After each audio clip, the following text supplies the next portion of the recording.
Bem-vindo ao primeiro e único podcast de Gineco. Pra gineco. E hoje nós vamos mudar a nossa participação aqui no YouTube, né? Nosso Módulo de gravação, né? módulo de gravação semanal, né? Sim. Estamos presentes toda semana com vários convidados. Vamos fazer, na verdade, hoje a apresentação para o jovem ginecologista, né? Aquele residente que está entrando e que está muito ansioso para iniciar suas atividades cirúrgicas, né?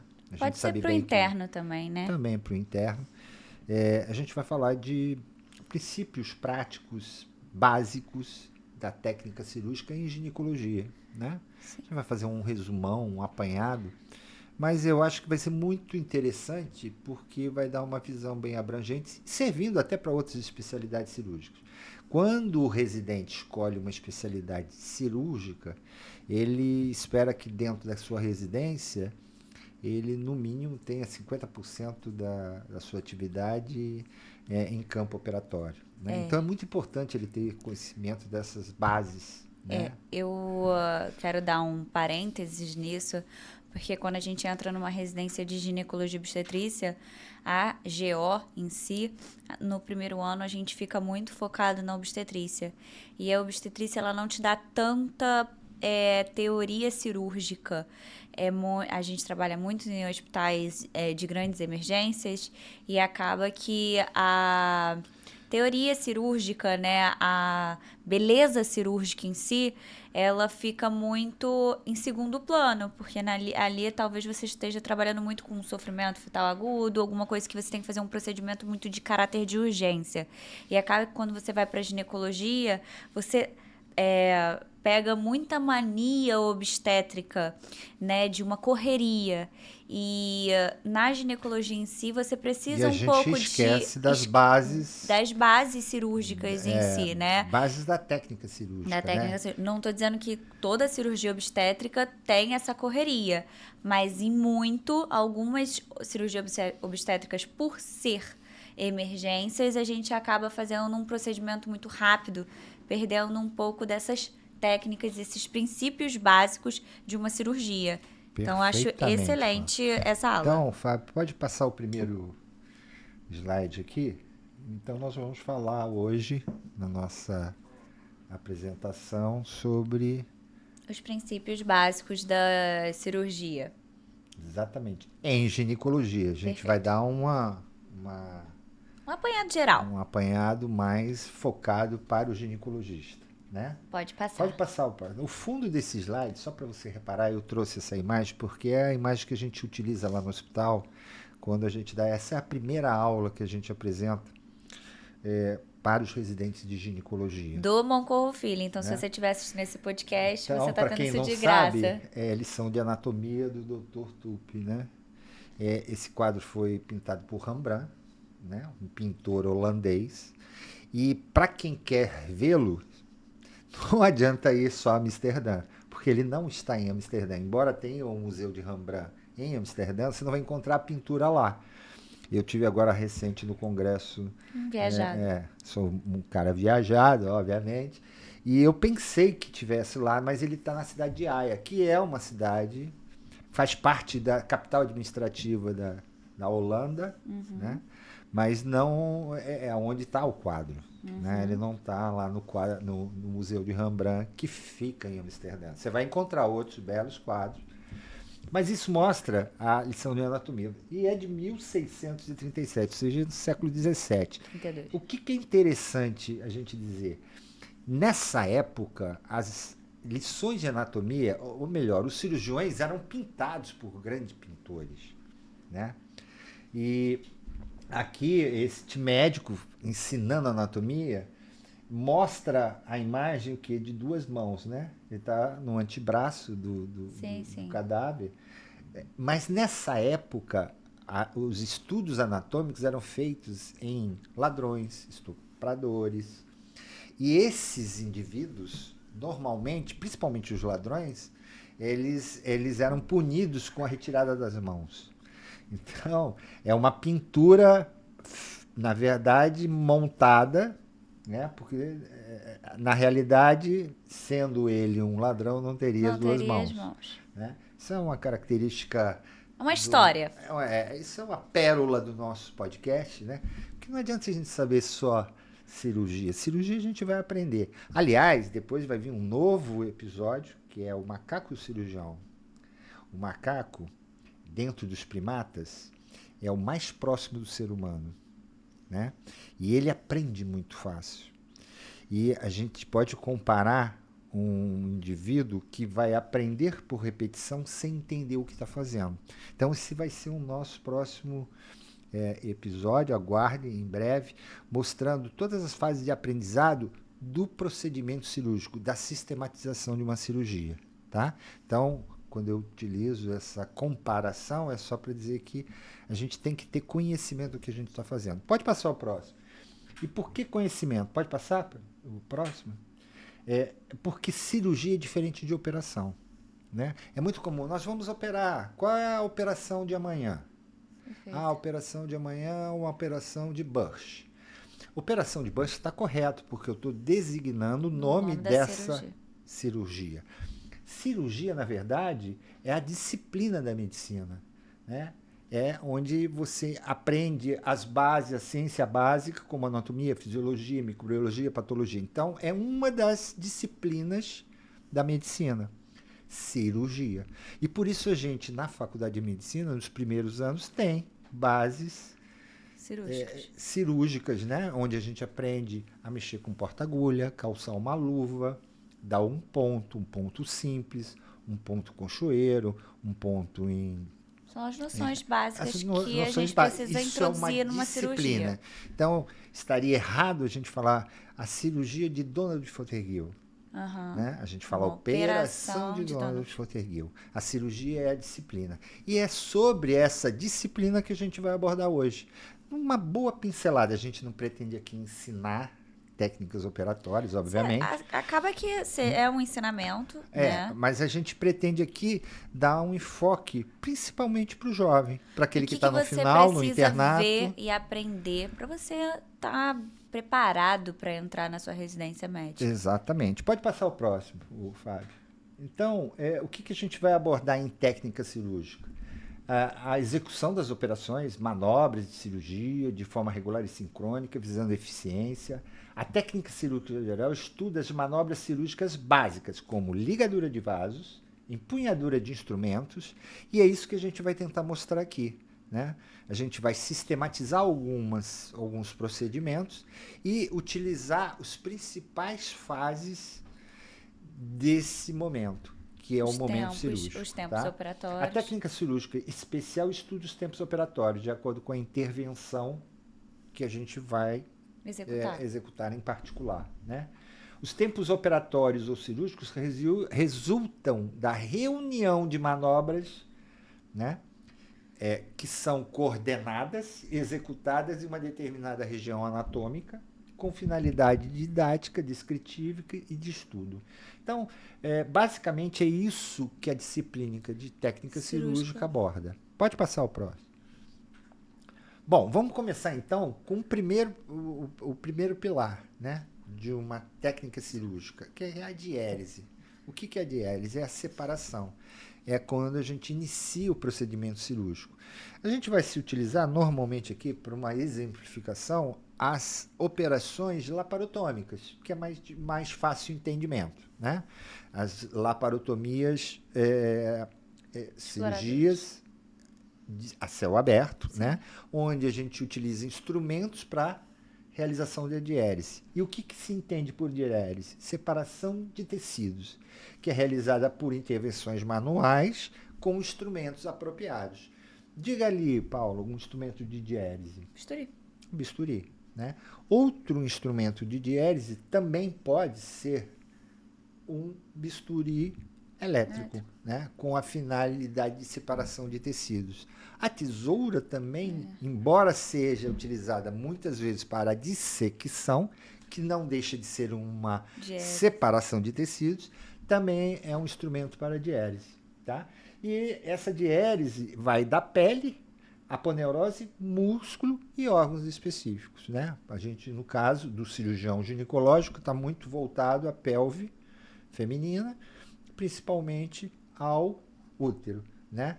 E órgãos adjacentes. Então, a gente vai usar instrumentos de separação de tecido e a gente logo vai mostrar esse tipo de instrumento. A gente trouxe aqui algumas pinças, alguns ferros cirúrgicos para demonstrar a pegada, a abertura, né? Que eu acho que isso é muito importante para o jovem, né? Pelo menos ouvir falar, para durante um ato operatório, amanhã ele vai participar de uma cirurgia, mesmo que ele participe só olhando, ele vai entender todo esse processo de diérese. Além disso, acaba que o residente, quando ele termina uma cirurgia, ele tem que descrever aquela cirurgia. E muitas vezes a gente falta palavra, a gente ainda está conhecendo o novo. Às vezes a gente está numa aula dessa, Isso aquelas faz palavras toda a diferença, vem na nossa cabeça, a gente consegue redigir uma descrição cirúrgica melhor, mais apropriada. Com uma qualidade melhor, isso tem importância, porque esse prontuário pode ser documentado, ele pode ser visualizado, sim. né? Em é diversas esferas, né? Uma palavra que exatamente. Todos os médicos entendem. E o capricho, né? Isso mostra também que cirurgia não é só correria. Sim. Saber fazer bem a cirurgia começa muitas vezes muito antes do ato operatório em si, né? Ter esse conhecimento. Então, na verdade, todos os alunos de medicina que terminam e entram para a residência, eles já tiveram essa aula. Só que isso ficou muito esquecido, colocado de lado. Mas isso tem que fazer parte da grade teórica do aluno de residência em ginecologia. Né? Pode passar o próximo, Fábio. A gente vai falar agora da síntese. A síntese, na verdade, é o quê? Inverso. É quando eu tento restaurar, unir todos os tecidos que, a princípio, eu divulsionei, que eu seccionei. Então, esse é o momento de síntese. Então, toda a cirurgia, e a gente pode pegar uma laparotomia ou pode pegar uma cesariana, tem um momento de diérese e tem um momento de síntese, que geralmente estão nos extremos da cirurgia, né? E a gente vai ter momentos pontuais, bem específicos, de acordo com cada cirurgia, e que culminam com a retirada, a exérese de um órgão, ou de tecidos, ou de tumores, né? E um outro momento que é o momento de hemostasia. Então, eu tenho diérese, hemostasia, exérese, hemostasia e síntese. Normalmente num procedimento como uma esterectomia. Sim, né? Exemplificando aqui. Tá? Pode passar o próximo. Então, como é que é assim? A síntese é muito importante, né? Porque ao retirar, por exemplo, um útero numa esterectomia laparotômica, eu tenho que fazer, durante essa retirada, manobras e procedimentos técnicos cirúrgicos que me permitam boa hemostasia e a síntese para eu, então, fechar a cavidade. Então, o que norteia uma boa sutura, uma boa síntese? Antisepsia, asepsias corretas, obviamente, que já foi feito. A união do tecido de mesma natureza, isso é muito importante. A gente vê um pouco de dificuldade do iniciante em cirurgia ginecológica, ou de qualquer cirurgia, de entender os tecidos. Então, olhar fazer, ajudar para depois fazer, é muito importante. Ele está olhando. E o preceptor, ou aquele que está ensinando, está mostrando, olha, este tecido... é músculo com músculo, aponeurose com aponeurose. Em cada pegada, em cada entrada de agulha, né, para se realizar a síntese, eu tenho que respeitar a natureza dos tecidos, tá? Hemostasia adequada é muito importante, obviamente, porque não vai fechar a cavidade não só no que diz respeito à homeostase do indivíduo, né? Quer dizer, que o paciente ficar bem no pós-operatório sem sinais de sangramento interno, né? Mas principalmente evitando processos hematomas, grandes hematomas de volume que causam não só dor, mas também processos infecciosos, enfim. Então, a hemostasia tem que ser muito adequada. Durante o fechamento, principalmente da parede operada, abolição de espaços mortos. Que né? muitas vezes, Exatamente. às vezes deixam um espaço morto. O espaço morto, Gera a gente... dor. Exatamente. As bordas da ferida devem ser sempre bem coaptadas, né? Então, a escolha da agulha e do fio cirúrgico é extremamente importante. É isso que vai fazer uma boa linha de sutura. A ausência de corpo estranho e tecidos desvitalizados, isso é muito importante durante, principalmente procedimentos de reabertura, recorrência, onde a gente Revisão tem que... de cavidade. Revisão de cavidade. É muito importante a retirada desses tipos de tecidos desvitalizados, né? Emprego de suturas com fios adequados. A gente vai ter também uma aula de suturas, né? Eu sempre gosto. Fios e agulhas. Eu gosto sempre de dar um parêntese, porque eu sou uma pessoa jovem que já vive isso, ele é o professor. Mas a gente, quando a gente sai da residência, e isso eu tô falando até pro residente que também já tá terminando, né? Essa aula é muito válida para tudo. A gente vai pro mundo, a gente vai para um plantão de obstetrícia, a gente vai seja um plantão que vá calhar em ter algo ginecológico também, e a gente sai daquela aba da residência, onde todos os fios já estão separados, todo o material está separado, e você nunca se questionou quais fios são os melhores a ser usados, qual é a pinça, acaba que a gente fica muito confortável nisso. E quando a gente vai sair disso e vai viver a carreira solo, mundo real, né? Acaba que a gente está no meio de uma cirurgia e por hora, vamos falar da obstetrícia, aquilo ali vira uma esterectomia puerperal, você não sabe qual fio pedir, você não sabe qual caixa pedir. Se tem o fio. Se tem o fio que você quer, porque você vai... ou que é muito semelhante àquele, já que não pode ter, vai que não tem. Então, e veja bem, o que você está falando, muito importante. Paulo, a cirurgia começa muito antes do ato operatório em si. Saber se você tem um bom foco, saber se a sua mesa funciona. Pode parecer estranho, mas muito, você só vai perceber quando você estiver lá no perrengue. Exatamente. O foco não está funcionando, não está adequado. Eu não tenho um determinado fio que eu precisava para esse tipo de sutura. Esse fio não tem a resistência. Não é o fio adequado. Então, se você for dar um plantão, procure saber se aquele lugar tem as condições necessárias. Às vezes não vai ter, mas que você saiba contornar aquilo. Exatamente. Saiba escolher, saber qual é uma segunda opção para aquilo. Então, pergunte para o seu staff, para o seu professor. Poxa, professor, se não tiver isso aqui, o que eu faço? Sempre, porque quando chega no dia que é você na carreira solo e acontece o perrengue... E uma coisa muito interessante, por exemplo, que eu vejo lá dos residentes, né? Hoje o fio padrão para tudo Vicryl zero. É o Vicryl, né? Ninguém Eu sabe sou nem de o uma motivo época por quê. que os fios não eram commodities, eram fio Certix. Esse fio agulhado, ele chama-se Certix. Vocês tinham que fazer, né? Eu montava, eu tinha um conjunto de agulhas estéreis, a instrumentadora perguntava que tipo de agulha eu queria e qual fio ela montava. Hoje você tem a facilidade, a comodidade, a praticidade de ter o fio montado. Mas entender a capacidade, a qualidade de cada fio, a interação dele com cada tecido e para cada tipo de patologia. Por exemplo, fístulas. Eu tenho que usar fios adequados por uma resolução de fístula.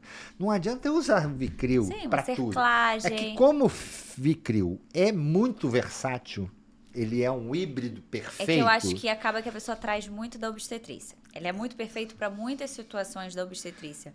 E acaba que a pessoa traz, e traz mesmo. Agora, ninguém para pensar, e a gente trabalha em hospitais que têm baixo recurso, né? A grande maioria das residências trabalham com uma quantidade de grana. Né? Um insumo precário. Assim, o indivíduo está lá assim, não, isso não estou me importando, eu quero operar, me dá o fio e acabou.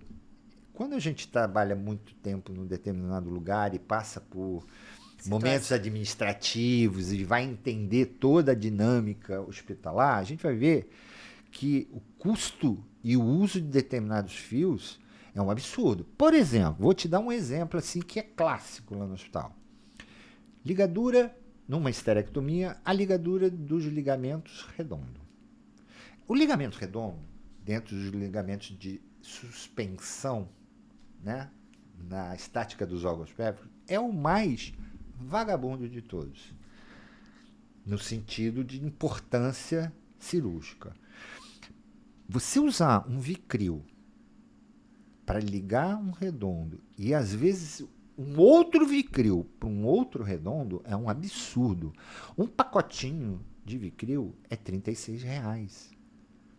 Se você usar Vicryl para tudo, porque é pareado, é duplo, é dois lados, você vai gastar, eu vejo, às vezes, o gasto de 12 a 14 pacotinhos de Vicryl. Não paga a cirurgia. O gasto com Vicryl. Então, assim, ter essa consciência, mas, poxa, isso aí não é problema meu, quero fazer com... Cara, não há problema você fazer uma ligadura com fio de seda, um fio de algodão. Você tem que saber. Fio onde você faz a apreensão e faz a amarradura, e não a transfixação. Mas é aí que eu quero chegar. Muito se chega na residência querendo operar e querendo fazer as coisas. Muito chega também após um ano muito voltado para a obstetrícia. E aí, o que acontece? Você chega na parte ginecológica. Então é aquela história da Sim. nossa aula, né? O macaco e o cirurgião. Né? Eu estou usando o termo macaco aqui no sentido muito figurado. É o primata mais próximo do ser humano. Sim. Né? Mas e fica naquela repetição. Sim, aí fica com aquelas manias, né, que a gente tem da obstetrícia, carrega aquilo ali e não sabe que pode usar outros fios em outros momentos, porque não sabe de fato para que serve cada fio. Sabe que o Vicryl funciona e acaba usando sempre o Vicryl. E isso tem outra coisa, né? Não é só o Vicryl, é o Vicryl e Telinde. Usa para tudo. É para tudo. Né? Não, mas eu acho que falta uma aula, falta uma a aula gente de tem que entender operatória. o que é. Serve, vai servir. Não pode são, usar, vai dar, mas não são tá dentro todas as residências que têm uma aula dessa. Eu não tive na minha residência, aprendo diariamente, aprendo com ele, eu não tive. Mas você vai ter no corvo. Na verdade, é o desejo de transmitir ou de passar o bastão. Se você pega... Não é toda residência que tem todos tudo os bem, eu estados sei, que tem mas esse conhecimento. O natural é o preceptor, ele tem mais tempo de carreira, então ele já viu mais coisas, e o ideal de um preceptor, que é transformar o indivíduo jovem, é repassar isso. Então, o que eu estou só mostrando aqui é que tem que ter essa preocupação. Sim. Né? Eu não quero fazer julgamento de valor de nenhuma residência. Eu só acho que o próprio indivíduo, o aluno, quando vê que existe isso, ele fala, poxa, será que eu tenho que ficar olhando só diretrizes? Eu estou esquecendo, eu estou fazendo cirurgia e não estou lendo nada. Quando muito, abrem um livro de anatomia. Não, a pessoa ela sabe a indicação, ela quer operar, ela sabe o porquê que, né, tem que fazer aquela básico. Cirurgia, mas não sabe fazer a cirurgia. Ela sabe lá que mas mecânico. É mecânico. Então, assim, existe uma ciência. A gente não mostrou lá no início? Uhum. É uma disciplina, né? É uma ciência médica. Assim como é patologia, assim como é a fisiologia, a bioquímica. Cirurgia é uma ciência e ela tem... Poxa, são tantos anos de evolução. A gente vai pegar aí... O nome de todas essas pinças são de grandes cirurgiões que deram nomes às pinças. Esses caras enfrentaram coisas e a gente tem que valorizar isso. Pelo menos entender. Faz uma diferença. Eu acho que faz muita diferença. Pelo menos uma vez. Tá? Então a gente já mostrou aqui Sim, as normas, né, mais adequadas para uma boa sutura. Pode passar o próximo, Fábio? Bom, na síntese, o que é importante, a gente acabou de falar aqui, né? É os fios. A gente vai ter uma aula muito específica de fios, mostrando fios absorvíveis, não absorvíveis, filamentados, não filamentados, a importância de cada um, a característica de cada agulha, o que eu acho mais... quando você trabalha com determinados tipos de tecido, você tem que saber que agulha você vai utilizar para aquele tecido. Porque... do contrário, você piora não está a situação. fazendo a síntese, você está aumentando o sangramento, porque você rasga o tecido. Sim, né? é cortante, às vezes, e não pode ser Então, cortante. é muito importante ter ideia de qual agulha. Eu costumo dizer, a cirurgia começa muito antes do ato operatório em si. Então, antes de começar, eu vou fazer uma cirurgia perineal. Então, quais são os tecidos que eu vou habitualmente dissecar, depois suturar, ou fazer a síntese? Tecido tal, tecido tal, tecido. Então, eu já tenho que saber que tipo de agulha eu vou usar. Só que é o que a gente falou, tudo é Vicryl, né? Porque o Vicryl, ele é muito versátil, né? Eu mudo um pouquinho a espessura e o tamanho da agulha, mando o Vicryl para todo mundo. Mas não precisa isso. E eu tenho que entender principalmente o tamanho da agulha, a qualidade da agulha. E o que a gente mais vê é o quê? A agulha entortando, a agulha quebrando, a briga. Que atrapalha, né, o ato operatório. Então, é importante. E hoje você tem na internet facilidade de entender, né? Tudo sobre fio, qualidade de fio, qualidade de agulha, né?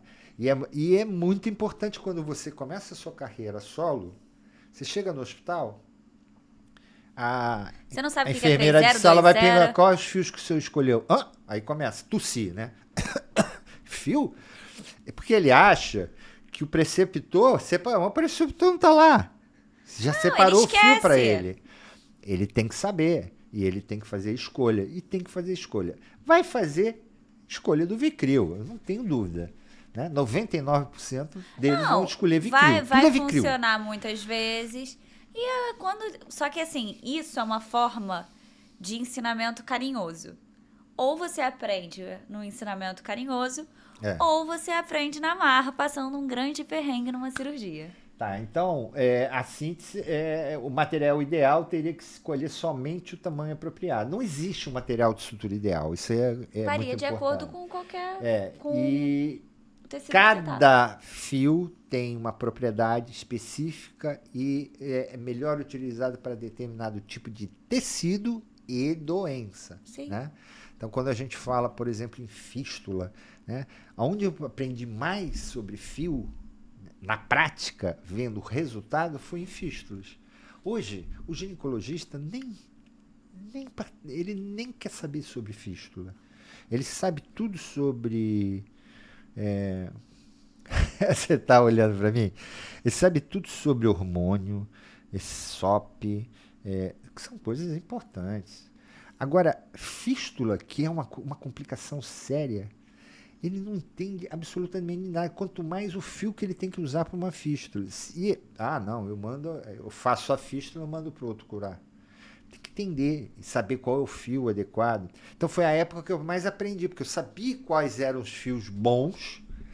E quando você começa a entender, você sabe, poxa, se eu tenho um fio muito reagente, muito inflamado, muito inflamatório, eu não vou usar para determinada doença. Eu tenho um fio menos reacional, né, que reage menos, um fio de prata, um fio de um prolene, um nylon, por que o cirurgião plástico usa no abdômen, quando ele faz aquele abdômen perfeito das blogueiras, por que ele usa nylon? Ele usa nylon direto na aponeurose, porque é um fio que reage pouco, ele não inflama.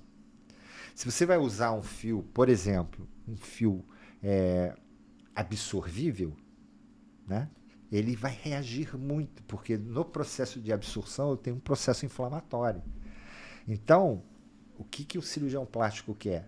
Excelente resultado, zero inflamação de tecido. Então, ele usa fios não inflamatórios. Não inflamatórios, não absorvíveis. Então, essa relação, esse aprendizado, é lógico que você tem um Vicryl que ele é um híbrido, porque ele reage pouco, mas ele é absorvido. Não, o Vicryl, gente, é uma excelente opção. Você só tem que ter a noção do que... E quanto custa, né? Não, mas assim, para o que ele serve, o que usar caso não tenha o Vicryl, quando faltar o Vicryl, quando não for mais para usar o Vicryl, porque às vezes você tá lá, no útero, muito se fala da esterorrafia, aí vai no útero e sangra. que você pode usar? Aquilo ali já tá virando cortante, já tá, né, sangrando. E O que tem, você pode e tem trocar? agora um Vicryl, né? Que é um Vicryl mais elaborado, né? Então eles já vão sofisticando, são Vicryls de mais longa duração, enfim. Mas é a importância de a gente entender que existe, né? Que existe. Eu sou da época do Catigu, eu usei muito Catigu, né? Hoje está praticamente Eu tá em ainda uso. extinção. Por causa de né? vocês, eu acabo usando. Mas é um fio que é um custo muito barato, né? Então, se a gente pensar em saúde pública, que você está num hospital, porque se você começa a gastar muito e não tem reposição, você fica sem cirurgia. Não, Né? E aí não tem cirurgia porque não tem mais fio. Sim. Então, pensar em usar outras opções. Ligamento redondo. Pô, bota a pinça e faz uma amarradura. Não precisa fazer com uma transfixação com Vicryl. Eu acho um pecado aquilo. Mas enfim, vamos lá. Pode passar o próximo. Aqui é um bate-papo, né? Então, a gente vai falar um pouquinho da característica ideal da sutura. Deve-se manter atenção de estiramento. Isso é importante. Até servir o seu propósito, né? Então, é quando a gente vê aquela... Fio frouxo. Ou fio frouxo, ou quando se esmaga muito o tecido e você inibe a vascularização daquele tecido, você tem uma cicatrização prejudicada. Sim. Então, o apertamento no daquele limite. nó é muito importante, né? E a gente costuma aprender isso vendo, ajudando alguém que saiba fazer o nó e apertando adequadamente, e depois você começa quase que ouvir o barulho do limite do nó, né? Quando o fio... E aí eu volto a dizer, o Vicryl é perfeito, porque ele tem toda essa, né? Você usa quando ele escorrega perfeito, ele trava no lugar certo, isso faz com que o fio seja utilizado a larga mano, né? Não... gente, até para fazer um nó, existe uma técnica, né? A gente muito vê, obviamente, a gente ainda está em aprendizado quando a gente está na residência, mas como se fosse uma amarração de sapato. E não é. Tem uma técnica para você realizar aquilo ali, né? Então, escuta o seu staff quando ele te corrigir e tenta aprimorar isso. Então, outra coisa importante, ele tem que ser monofilamentoso, né? Os fios, né, não capilar, os fios que eram multifilamentosos, principalmente o saceda são fios de menor categoria, obviamente, mas são muito menos empregados. Então você vai ter menos risco de infecção, obviamente. E os fios com monofilamento são os mais adequados, são os que a gente utiliza com mais frequência. Não provocar reação alérgica, então a sutura não pode usar e não ser carcinogênito, ser confortável a usar, ter boa segurança nos nós, né? Tudo isso aqui é perfeito para o Vicryl, né? Provocar mínimas reações teciduais, o que o Catigu provoca, né? Talvez o fio que provoque menos de todos é o de prata, né? Existem fios com essa característica. Se for absorvível, ter uma absorção previsível, né? Porque você vai, dependendo do tipo de órgão, né? Prolapso, né? As distopias, você usar fios que tem uma absorção muito rápida, você corre o risco de ter uma recorrência da doença. Se não for absorvível, ser encapsulado, sem complicações, e passível de ser esterilizado e ser barato. Quer dizer, hoje essa frase praticamente acabou, né? Você não esteriliza mais fio, ele já vem pronto, no estéreo. modo pronto, estéreo, mas a palavra barato é uma coisa importante, principalmente no nosso meio, que né? muito se desconhece, né? Podemos passar para o próximo, Fábio? Bom, classificação das suturas. Os fios são geralmente classificados em 2 grandes grupos. Né? Eu não ia falar muito sobre fio, mas eu achei que seria uma coisa importante, porque culmina sempre, quando você fala em técnica cirúrgica, parece que a coisa mais importante são as suturas, né? Principalmente para o jovem, né? Saber como fazer uma sutura e ele vai precisar do fio. Fio absorvíveis, aqueles que sofrem degradação e rapidamente perdem a tensão, estiramento, geralmente 60 dias. Esse aí a gente pode falar que é o nosso amigo, né? E os fios não absorvíveis são aqueles que retêm força de tensão por mais de 60 dias. Né? Esses são os não absorvíveis. Os fios ainda podem ser classificados como naturais e sintéticos. Os naturais é o catigu cirúrgico, né? Que é feito de tecido bovino. O sintético absorvível, que é nosso Dexon e o Vicryl, são os ácidos, né? O ácido poliglóico e a poliglactilina, né? E os naturais não absorvíveis, que eu gosto muito para essas ligaduras de menor importância, sim, como eu uso seda, bastante algodão. o algodão. As ligaduras, eu tenho o hábito... Trompa. mas eu tenho o hábito também, durante a síntese da parede, né? Eu não sou um grande entusiasta de se fazer muita hemostasia com cautério, né? Porque eu tenho medo da queda da escara, do sangramento, do hematoma subeponeurótico, do hematoma de parede, então eu observo, faço pensamento, apreensão e ligadura, e eu uso esses fios, né? Então eu vou ter 3, 4, 5 em média, mesmo que sejam fios não absorvíveis, eles são fios mais baratos, resolvem bem o caso, eu não preciso usar um Vicryl para fazer uma ligadura. Energia. Né? E os sintéticos não absorvíveis, como nylon, poliéster, polipropileno, né? Aqui quando você usa muito na pele e nas situações, como eu falei, onde você quer menor reação. Né? Perfeito. São sintéticos não absorvíveis. Pode passar o próximo. Aqui está apenas alguns exemplos, né? E a gente depois vai fazer uma aula muito específica só para isso, sutura, fio e agulhas. Tá? Pode passar? Bom, vamos falar um pouquinho do instrumental que eu trouxe aqui. A ideia também não é falar de todos os instrumentos, mas dos principais para que se realize a diérese, a hemostasia, a exérese de um órgão e a síntese, né? Então a gente vai falar de bisturis, tesouras, pinças, principalmente as hemostáticas, porta-agulhas para a síntese, as válvulas para o procedimento operatório, né? E os afastadores. Pode passar o próximo. Eu gosto de falar nessa parte do instrumental cirúrgico. Eu não sou uma grande cirurgiã ginecológica, não é minha área de atuação hoje em dia. Mas eu cresci com ele e uma coisa que ele sempre me falou na vida foi: se você for ser um cirurgião ginecológico, você ter a sua própria caixa ginecológica, sua pinça, os seus materiais, né? E como o seu porta-agulha, existe uma diferença de um porta-agulha, de uma cirurgia vaginal ginecológica. Você depender da caixa ginecológica de um hospital é você ir para um desconhecido, né? Você não conhece o que vai ter ali. Principalmente se você for fazer cirurgias não tão comuns. E né? quando você tem a sua, você sabe o que você tem a garantia do que você vai executar ali de fato, né? Quando você não sabe o que vai vir na caixa, é uma caixa misteriosa. A qualidade do hospital varia também isso, né? Vai expressar a qualidade do material, obviamente. Isso, óbvio. Mas olha, você vai fazer uma cirurgia um pouco mais específica, uma esterectomia vaginal, né? Sem prolapso, onde você precisa de pinças muito específicas e porta-agulha muito específico. Você pode ir no Copador, no Copstar. Qualquer Star. Qualquer rede Você não Star. vai achar. Não vai achar. Você vai achar o último ligachu, o última bipolar, a última alta frequência que você quiser, seladora de vaso, mas você não vai achar. Mas eu Por achei... quê?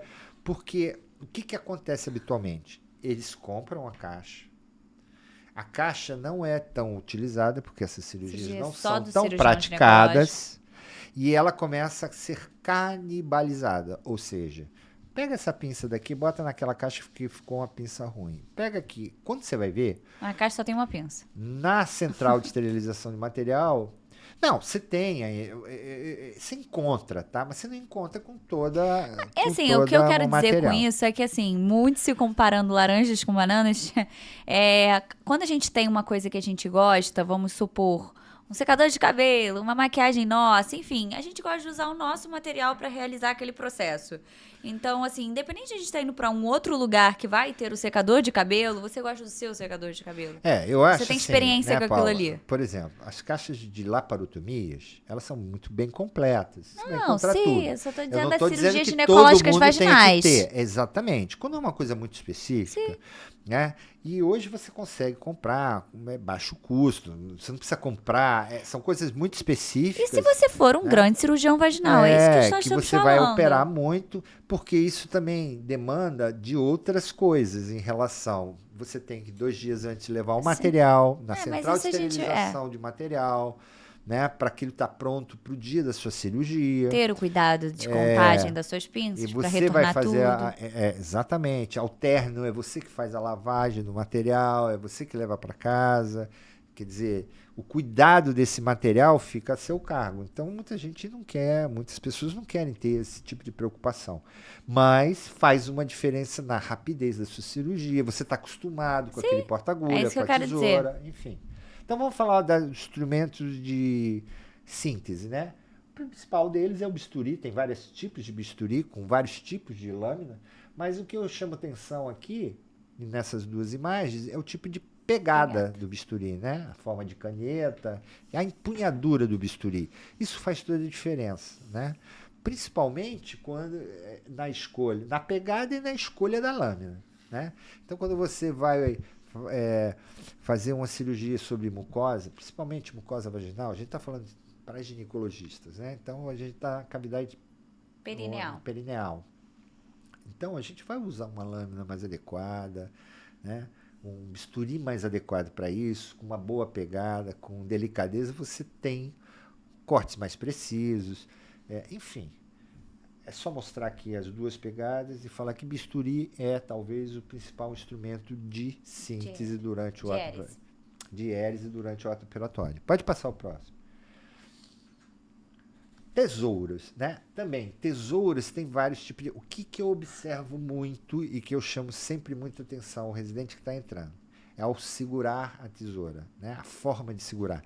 Primeiro, se você pega uma Metzenbauer com uma curvatura, você pode pegar a pinça, um instrumento em supinação ou em pronação. Você tem que entender esses dois movimentos. Pronar, supinar, supinar, suplicar. Né? O mendigo fica na porta de igreja em supino, pedindo alguma coisa. Isso é a forma como você segura a tesoura. Né? Então, eu estou segurando a minha tesoura de uma forma incorreta. Eu estou pronado com a curvatura da tesoura para cima. Pode ser que em determinado momento aquilo funcione, mas não é o adequado. O adequado é sempre pronando com a curvatura para baixo, supinando com a curvatura para cima. Esse é o forma adequada. Só que a gente não é ambidestro. Porque se eu fosse ambidestro, eu ficaria sempre com essa posição. Então, por isso que muitas vezes você faz essa troca. Tá? Mas qual é o grande problema? É como você coloca o anular, né, e o dedo mínimo dentro dos forames da tesoura. O que acontece? Muitos colocam o dedo todo e aí começa a perder força no dedo. Perde força na tesoura. E o corte, ele vem de um ligeiro pressão entre uma lâmina e outra. É aí que vem um bom corte. E você só consegue isso segurando firmemente. Então, eu estou fazendo um movimento aqui, esse dedo para baixo e essa mão trazendo essa haste para cima. Isso faz as lâminas ficarem em desalinho. E aí eu tenho um bom corte. Isso é a primeira coisa. Você vê R1 chegando à cirurgia querendo cortar assim, ó. Ele está querendo... Pô, ele não sabe nem segurar ainda, ele já quer cortar assim. Corta. Às vezes é uma alternativa de você fazer o corte. Ok. Não estou falando que seja errado. Mas tem que entender como é que é a tesoura. Tá? E esse dedo, o indicador, ele tem que estar muito em riste e pressionando a haste toda da tesoura. Isso faz diferença na hora de cortar. Você sabe que cirurgia, a dissecção e a diérese, ela só funciona se os tecidos estiverem tracionados. É tração contra tração. Se tiver tudo molenga, nada funciona.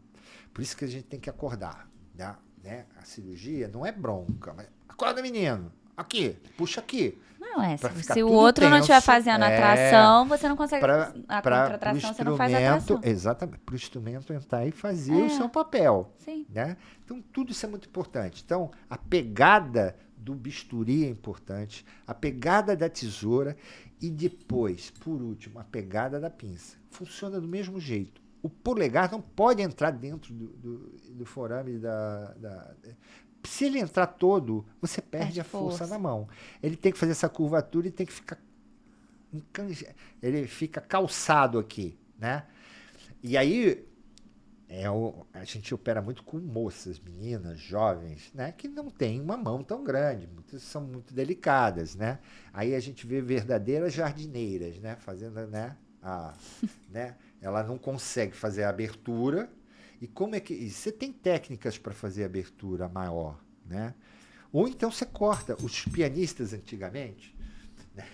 Muito antigamente, Liszt, esses grandes pianistas, para fazer uma oitava... Sabe o que é uma oitava? Sabe? Você está olhando o relógio. Sabe o que é uma oitava? Uma oitava é você ir de uma nota a outra com uma mão só, né? Oitava. Então, tinha pianista que era muito pequenininho, mãozinha pequenininha, mas ele queria fazer uma oitava, né? Então, ele cortava aqui, ó. Entendeu, galera? Residentes, cortem entre os dedos. Para vocês não fazerem entendeu? A pegada do jardineiro. A solução é essa. Aquela pegada é triste. Vai ter que precisar um dia fazer. Deixa eu só te dar uma breve parênteses. Mas tem que ter... Tem alternativas para você evitar isso, que é feio. Escola. Isso é o que é para ser feito como cirurgião. Beleza. Você tem que só, entre parênteses nisso, entender que existem staffs que ensinam outra forma cirúrgica. E elas aprendem com outros staffs também. Não só com você. E aí, se eu não posso falar... Não posso dar... você pode ensinar como é a forma como você faz e que você aprendeu e que pode ser o correto a se fazer, mas você tem que entender que elas aprendem com outros staffs. E às vezes esses staffs fazem assim. Entendeu? Não, eu não quero dizer que eu nunca fiz. Às vezes não tem jeito. Você vai e faz. Eu só tô te botando na posição Eu só acho presidente. que você tem que entender que isso não é... Não. Senão isso vira uma prática. Não. E tem gente que parece que é... Sim, entendeu? mas eu só tô te dizendo que isso é uma coisa incontrolável. Eu tô me botando na posição do residente. Às vezes a gente tá fazendo uma técnica que a gente viu o nosso outro professor ou o nosso outro staff ensinando e a gente acha que aquilo ali tá certo. Entendeu? Que é difícil mesmo. A gente tem dificuldades. A ergonometria, né? Eu vejo muitos residentes fazendo backhand direto. Você vai jogar tênis. Você está começando a jogar tênis? Pô, você já quer mandar um backhand? E o pessoal vira o corpo, faz a pegada do bisturi, da passagem do porta-agulha ao contrário. É ok, isso existe, mas é o mais difícil, faz o mais fácil, o mais simples, menos é mais. Às vezes tá querendo aprender. Não, eu só tô fazendo nótulas, né? Apontando coisas que para as pessoas, poxa, eu ouvi falar nisso, será que é isso? Vai ver, tem técnica cirúrgica explicando. Isso foi uma disciplina, isso foi ensinado. Eu não estou falando aqui de... Não, ninguém está dizendo isso. Eu estou só dizendo que existem pessoas que ensinam para o residente. Eu só estou dizendo que é importante, às vezes, mesmo aquele que não tenha... Poxa, hoje na internet você consegue muita coisa. Não, né? Tanta coisa de muita autoridade. É só procurar. Mas você acaba conseguindo, vendo. Enfim. Então, tesoura a gente já mostrou. As principais tesouras, Metzenbauer e a tesoura de Maio, né? A qualidade da tesoura para um determinado tipo de tecido. Né? Nas esterectomias vaginais a gente tem uma tesoura muito forte, né? Porque eu tenho que cortar ligamentos, e os ligamentos são muito resistentes, e eu tenho que ter essa pegada que eu expliquei para fazer um corte rápido. Eu não posso ficar mascando o tecido. Lembrar daquela minha linha de sutura, que tem que ser uma linha de sutura estável, e é bem isso cortada. Quando eu falo de você também ter sua própria caixa. Muitas vezes você pega uma caixa onde a tesoura não funciona. E tem formas da gente ver, né, que se a tesoura tá boa, mas a gente vai deixar isso faz isso no novo módulo. Pode passar o próximo? Eu acho que a gente já está quase acabando. Não, No falta. momento de hemostasia, que é uma outra fase entre a diérese, exérese, eu tenho que ter instrumentos hemostáticos, porque são Situações tecidos que vascularizados, todos, né? Então, vão ser instrumentos tanto de uso emergencial como já de forma eletiva. Então, eu tenho que saber que, por exemplo, numa esterectomia vaginal, que eu vou ter ligamentos muito fortes e num espaço muito exíguo, eu tenho que ter pinças Forte. de apreensão com o Z-clamp, com essa qualidade de apreensão do tecido. Para hemostasia, tamanho a mais utilizada, né, em ginecologia são a Housted, que é um mosquito, né, principalmente para a parede, e a Mixter, que é a famosa maluquinha, que a gente usa muito. Mas a gente usa muito o Rochester, né? O for eu uso muito em aponeurose, em tecidos muito rígidos e para as ligaduras para retirada do útero, né? Então, os principais pedículos, né? Os paramétrios, uterossacros, o próprio infundíbulo pélvico a gente usa o for, né? Ele tem um segmento de apreensão razoável que na maioria das vezes você consegue fazer a abordagem desses ligamentos. Às vezes você precisa duas pinças, né? Uma beijando a outra para poder fazer a abordagem dessa ligadura. Mas essas são as principais pinças, né? A Longuette, Rochester. A gente usa muito a PEAN, Rochester PEAN, para fazer a apreensão uterina, né? Eu trabalho sempre com pinças um lado e o outro, um lado e o outro. Então, para fazer a mobilização uterina, o laparoscopista, que faz esterectomia, usa o copinho, usa o manipulador uterino. A gente tem que usar essas duas pinças, né? Pareadas, né? Parouterinas, para fazer a mobilização do útero, para um lado e para o outro. Né? Então, são pinças muito importantes, não só para apreensão, como para a hemostasia. Tá? Pode passar o próximo? Vamos falar, aqui também são pinças hemostáticas, aqui tem o exemplo da Misé. A Misé é muito utilizada para grandes áreas, né? Apreensão de grandes áreas, a Divertime. Quer dizer, reparar que cada pinça tem o nome do cirurgião que a idealizou. Então, esses caras sofreram lá atrás, há muito tempo, e deram nome às pinças. Elas foram evoluindo a qualidade, mas era preciso para determinado tipo de abordagem, cada tipo de tecido. Né? A gente usa muito a Posi, o ginecologista usa muito, né? No colo. A gente usa a Baby Cock muitas vezes para fazer as ligaduras das tubas uterinas, né? Hoje não se faz tanta ligadura de tuba mais, né? A gente faz, mas a gente usa mais áreas, não tem tantas caixas do Baby Cop. A Alice é muito usada em mucosa, né? Eu tenho muita... Eu não gosto daquela Alice em músculo, que o pessoal usa para abrir... Destrói um pouquinho. Na maioria das vezes não precisa, mas enfim, essas são as principais pinças. Pode passar o próximo? Aí um resquício de obstetrícia. E aqui os porta-agulhas, que são muito importantes. Então, porta-agulha também tem o porta-agulha tem vários tipos de pegada, né? Você tem a clássica, né, que a gente usa igual a gente usa uma tesoura. A gente tem uma pegada para ter uma rotação maior. Então, como eu preciso de rotação nesse instrumento, eu tenho que muitas vezes, soltar a mão da cremalheira e fazer uma rotação maior segurando, como um instrumento, um pente, uma caneta. Eu não preciso usar como a forma clássica. Né? E muitas vezes em obstetrícia, na sutura, né? Às vezes você tá com aquele campo pequeno, você precisa dessa curvatura boa. Aí eu já muitas vezes ensinei os residentes lá, falar, pode segurar assim. Sim. E às vezes a pessoa fica me olhando com aquela cara, tipo, não, isso tá errado, com certeza, porque fica nesse do dedinho aqui assim. E você pode, para melhorar a sua curvatura, exatamente. Pode. E a diferença, né?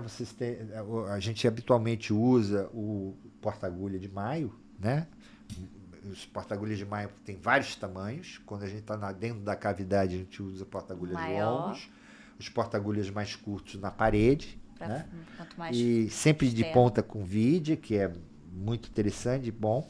E o detalhe do porta-agulha que a gente usa em cirurgias vaginais, principalmente esterectomia, Que é para curvado. pequeno espaço, o porta-agulha de Riney, da esterectomia a Riney, operação de Riney, que é uma esterectomia sem útero prolabado, onde a gente está operando dentro do espaço vaginal. Então eu tenho muito pouco espaço e o fato dela ter essa curvatura, isso me facilita no movimento de rotação. Então eu preciso menos rotação para a agulha girar muito mais, Perfeito. né? Então por isso que a porta-agulha dá para fazer com outro, dá, mas Isso te vai facilita. exatamente. Isso foi idealizado exatamente para isso, tá? Pode passar o próximo. Bom, válvulas, né?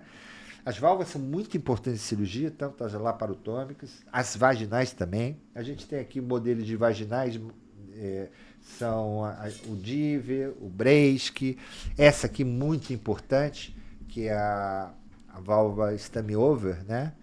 Que ela tem o ramo curto para iniciar uma cirurgia perineal, E vaginal. depois um longo. E na esterectomia sem prolapso, você tem o de ramo longo para não precisar. Você, depois que entra na cavidade, a lâmina, e por peso, ela consegue ficar estática, né? Ela é autoestática, né? Pelo próprio peso dela. Mas aí eu tenho uma lâmina de mais de 20 centímetros aqui, né? Dentro da cavidade perineal.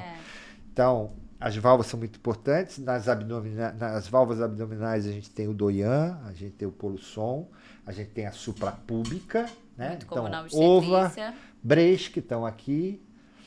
A válvula suprapúbica do Balfour, do afastador autostático de Balfour, né? A Doyan multiutilizadas e os Divers, né? De diversos tamanhos. Pode passar o próximo? Aqui, então, os afastadores, né? Principalmente para as laparotomias exploradoras, laparotomias. Maiores, que hoje eu acho que, não sei, né? Se procura muito. Não usar Começou a pra se não esquecer. machucar. Na verdade, não machuca se você colocar de forma adequada, com compressas Mas acho que pelas úmidas. cirurgias estarem tão...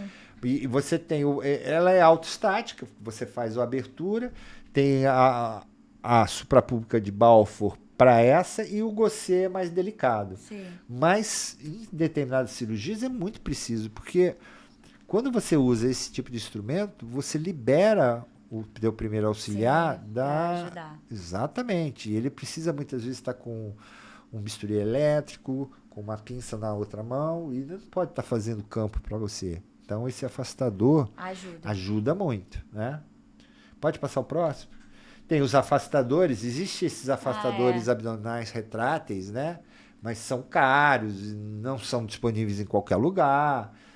Eles dão uma relativa abertura sem a necessidade do auxiliar fazer o campo para você. É bem interessante, já usei umas 2 vezes, mas como isso não está disponível na maioria dos lugares, na maioria dos serviços, acaba que você não tem prática com ele. Esse tipo de afastador, o Lone Star, né? Eu acho ele... esse aqui. Ele legal. É fantástico para cirurgias vaginais, né? Então ele consegue ali fazer exatamente aquela... Isso é colocado nessa posição, ele é autoestático. Isso aqui é como se fosse o tecido, tecido. As garras, você tem diversas garras, diversos tamanhos, eles são descartáveis, né? E esterilizáveis. Existe esse aqui que é esterilizável. Então esse aí é descartável. Esse aqui em carga leve, ele pode ser esterilizado. Tá? E os ganchinhos você compra em separado. Isso né? É muito legal. E na América, a gente vai lá para operar na América, opera muito com esse... É muito comum esse tipo de afastador. Aqui você não vai encontrar esse tipo de afastador. Quem vai fazer a apreensão desses tecidos é o teu auxiliar. Né? Então, isso facilita. Residentes. Pode passar, Fábio? Eu acho que a gente já está chegando... isso aqui, como a gente falou a pegadura, né, do porta-agulha, né? Que você que pode ser exatamente. Pode passar o próximo? Com relação aos nós e suturas, a gente tem as suturas contínuas, interrompidas. A gente não vai entrar em detalhe porque a gente vai falar numa aula de nós e suturas, agulhas e afins. Então, Pode falar, Paulo, o que você acha que é importante aí dos nós? Voltando, né? Ele tem que ser realizado de uma maneira segura para conter, né, vasos principais, hemorragia, para evitar também hérnia. Às vezes você faz né, de um jeito rápido, fica frouxo, mas você acha que não tá sangrando e aquilo ali pode vir a ser uma evisceração, né, e uma hérnia, então... Por isso que, assim, eu tenho por hábito orientar e ensinar os residentes a fazer sempre ligaduras de segurança. Então, você faz, às vezes, uma boa ligadura, né, com Vicryl. Eles sempre usam no Telinde e acha que aquilo ficou bonito, foi perfeito, faz a segunda de segurança, né? Geralmente, segunda é uma ligadura por amarradura, Sim. não é transfixante. Ela evita que até a transfixante por dissecção faça um hematoma no teu pedículo ligado. Então, sempre uma segunda pegada. Existe no infundíbulo, que eu acho que é um órgão muito retrátil, se ele escapar, ele vai te dar problema. Uma dupla ligadura, uma tripla ligadura ali é bem-vinda, se for possível. É lógico que no momento ideal, numa cirurgia ideal, tudo isso é possível, né, que eu estou falando. Às vezes você tem muita dificuldade, o tecido inflamado, tumor, e o que deu. Mas numa situação ideal, faça sempre, acredite sempre na segurança, né? Você nunca vai se arrepender porque você deu... um nozinho a mais. Fez 2 ligaduras naquele lugar. Eu acho assim, de tudo, é muito importante durante a residência, né, que você está aprendendo, você tirar o melhor de cada professor que você está aprendendo.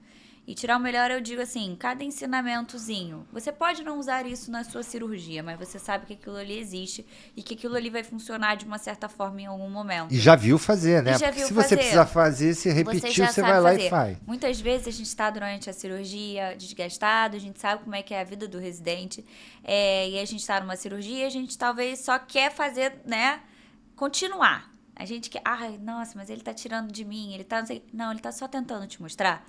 Para daqui a 5 anos, se você estiver naquele momento precisando realizar aquilo, você olhar e lembrar. Nossa, mas ele mandou eu fazer isso. E você vai lá e faz aquilo. Olha, posso te dizer, Paulo, tudo que eu faço, eu tenho quase que lembrança dos meus velhos professores fazendo. Então, assim, nunca. Algumas coisas são iluminadas na hora, né? Porque saem um pouco do padrão. E a experiência, quer dizer, você rodou tanto, você vai meio que no feeling, né? Você tem que ter o anjo da guarda te orientando. Eu acho que na medicina, né, a gente tem muito disso. Lógico, você tem que ter a luz vai aparecendo. Por isso que essa é uma das doutrinas do House, a gente vai mostrar agora no final. Mas eu tenho também 2 situações, né? Uma na minha residência, que eu nunca vou me esquecer, da minha staff, ela sempre falava, então isso fica na minha cabeça, tração contra tração. Algumas palavras sempre ficam muito durante o ato cirúrgico na nossa cabeça de alguns professores que a gente teve durante a residência. Eu já peguei residentes seus falando, nossa, tem frases do seu pai que eu escuto continuamente, porque eu já fiz plantões, né? Continuamente na minha mente. Então, assim, a gente sabe que a gente vai precisar, mas a gente só vai perceber lá na frente. Vai lá na frente. Suturas, então, são as interrompidas e contínuas. Sim. Mas, volto a dizer, a gente vai ter esse bloco, suturas e agulhas e fios. Pode passar o próximo, Fábio. Aqui, só para acabar. Né? Eu gosto de coisas que não... que mostram a história, né? Porque assim, o resto se aprende, né? Isso daqui, se a gente não fala, fica perdido, né? Esse cara aqui, William Halsted, um dos 4 grandes, esses 4 grandes, o Halsted, Osler, Welch é aquele aparelho Wash-Well. O Howard Kelly é da cirurgia de Kelly. Esse era ginecologista, o outro patologista, o outro clínico, o Osler, e o Halsted era cirurgião geral, tá? Mas o Halsted que é o pai da residência, né? Porque ele morava. Onde? Esses 4 eram os fundadores do John Hopkins. Aí, gente, vocês podem ir atrás deles. Escola de Medicina em Baltimore, né? Eles que dominavam a cena toda da medicina naquela época. E o William House era o cara que morava dentro do hospital. E tem uma história, quem quiser, no Netflix, né? É uma ficção, mas está relacionada com a vida de House, é Nix, né? Que é muito legal. Aham.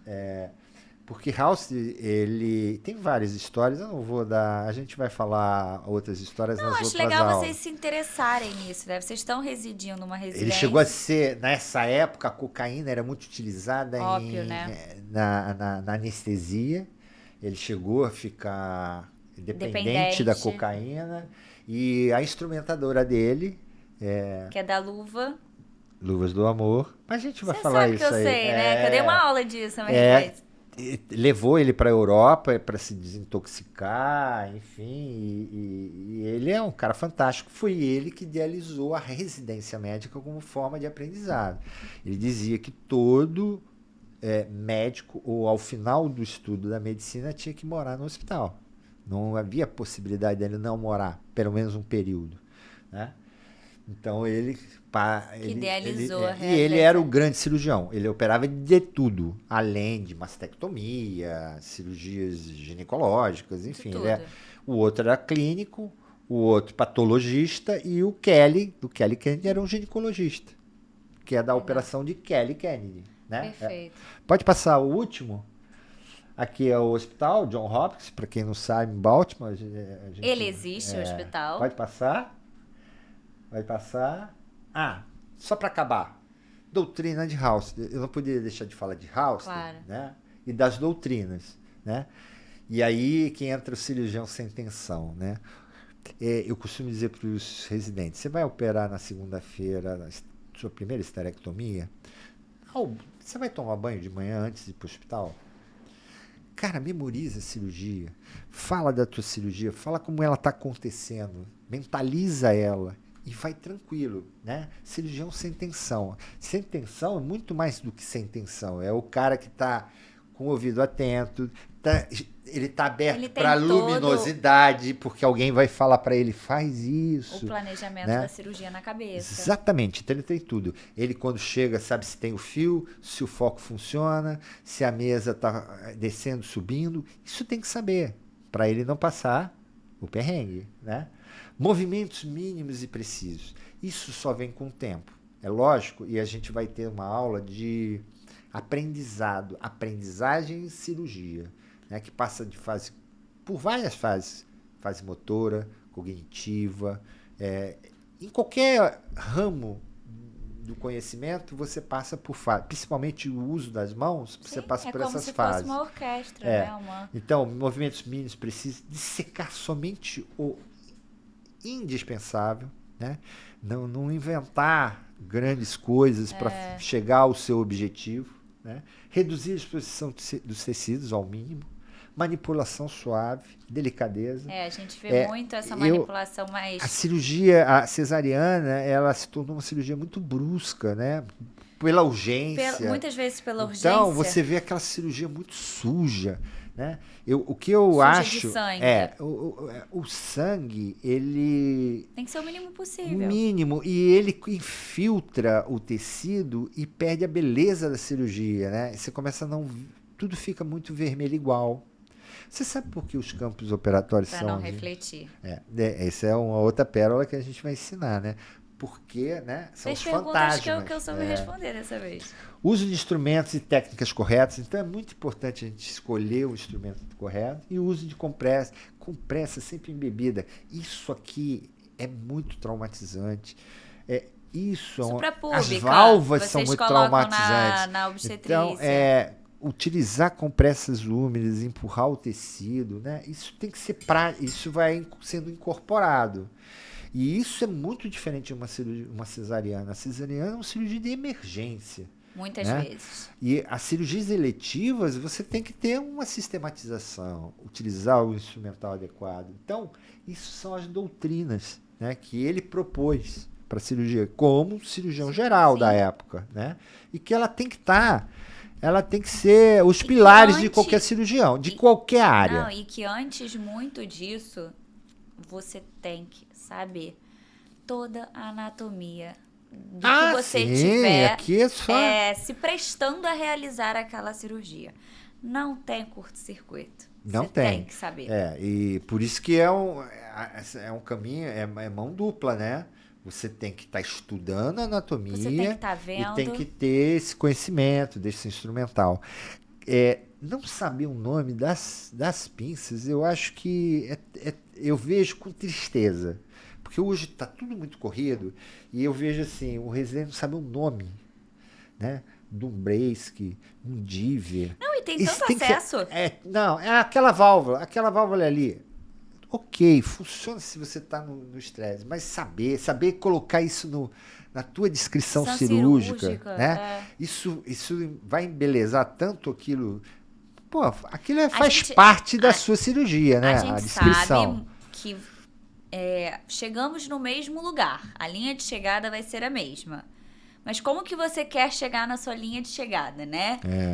E muito além da linha de chegada. Se aquilo ali virar hoje, como tudo tá tão assim, alguma documentação, né? Que o paciente requer aquela descrição, que o paciente, por alguma questão, que aquilo ali seja uma descrição que te respalde e que te mostre esse conhecimento, técnica, né, conteúdo do que você estava fazendo ali. Conhecer isso e passar isso para um... É uma segurança para o paciente. Por uma descrição... Sim. Ela torna essa descrição mais robusta, agrega, lógico. Então, quem vai ler vai entender que ali essa tem pessoa sabe. Um conhecimento, né? Sim. Isso é muito importante. Eu acho que era isso que a gente estava... Aqui a foto final da nossa aula sobre técnica cirúrgica, né? Os princípios básicos em ginecologia, mas a gente pode aproveitar aqui para nossa audiência e dizer que nós temos um curso do gineco para gineco. São videoaulas, né? São 4 horas de streaming, né? A gente fala sobre basicamente cirurgias uroginecológicas, né? São 7 cirurgias. Um donor de Fothergill, uma esterectomia vaginal sem prolapso, uma cura de prolapso de compartimento anterior, 2 POPQ, um feito em ambulatório, outro no ato operatório, classificação de POPQ, e temos também um sling transobturatório e um sling retropúbico. As cirurgias são mostradas em vídeo e discutidas, e ali é falado sobre instrumental, sobre complicação, sobre como evitar complicação, sobre, enfim. É um bate-papo muito gostoso. Ninguém se pretende ali ensinar a técnica cirúrgica ou as operações que são realizadas, mas sim mostrar como são feitas, né? Cabe na palma da mão, porque você consegue ver o vídeo de boa qualidade e entender o que está sendo falado, né? E 4 horas você maratona, né? 3 horas e meia, mais ou menos, incluindo a primeira aula que tem bases anatômicas, né? Que a gente fala. Tá na Hotmart. A gente vai deixar o link para vocês acessarem. Deixar o link, então... eu tenho uma memória muito boa dessa aula que a gente fez hoje aqui. A minha primeira aula na residência médica foi sobre cirurgias ginecológicas e eu comecei exatamente com a história de Halsted, eu comecei exatamente com isso porque ele tinha me passado isso. Falei sobre todas as cirurgias ginecológicas. Eu acho que falta muito a gente dar valor para isso durante uma residência médica, porque eu vendo agora, 3 anos, 4 anos depois da minha residência, a gente começa a ver o que a gente falhou. Porque a gente falha durante a residência. E tá tudo bem, mas se você puder dar valor a coisas que você acha que não são tão importantes durante a residência, como isso, você vai ver que vai ser mais tranquilo para você se aventurar no mundo dos plantões ou das suas cirurgias a carreira solo, né? Eu acho que Perfeito. vale muito a pena vocês verem essa aula com carinho, cuidado. Tudo tá na internet hoje em dia. Vocês têm a grande facilidade hoje de entrar e falar quais são as tesouras ginecológicas e aquilo ali já te diz tudo. Quais são os fios novos e aquilo ali já te diz tudo. Para um dia, estuda isso e não fica só estudando qual é o tratamento de SOP, porque você sabe qual é o tratamento de SOP, Muito bom. né? Então é isso, a gente terminou esse módulozinho, mas a gente vem trazendo vários outros módulozinhos legais Relacionados à cirurgia. relacionados à cirurgia, que eu acho que falta um pouco nas residências. Muito bom. Fiquem conosco.